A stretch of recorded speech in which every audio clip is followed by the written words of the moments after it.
Until the rise of feminist exegesis, few scholars noticed how unusual Jesus' treatment of women was.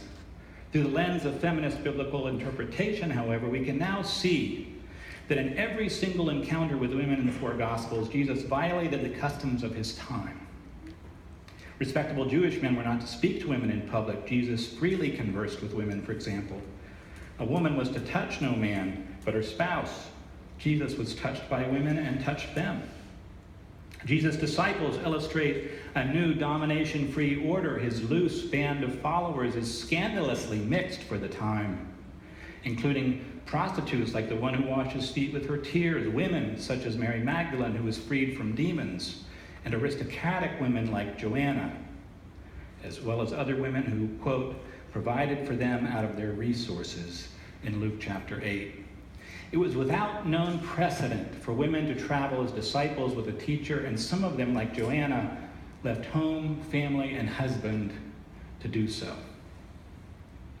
The church's later defection, the church's later movement from this new order inaugurated for women, he writes, must not blind us to the significance of what Jesus accomplished.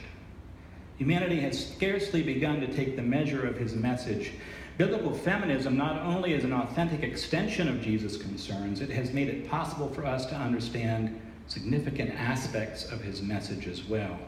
Now it becomes clear that Jesus treated women as he did, not because he was gallant or nice, but because the restoration of women to their full humanity in partnership with men is integral to the coming of God's domination-free order.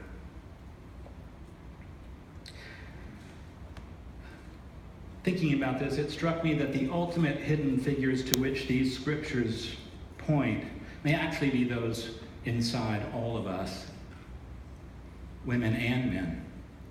In today's scripture readings, we see a stark contrast between the lifting up of the power of a woman on one hand, and on the other, the image of Jesus urging his male disciples to give up their desire for power.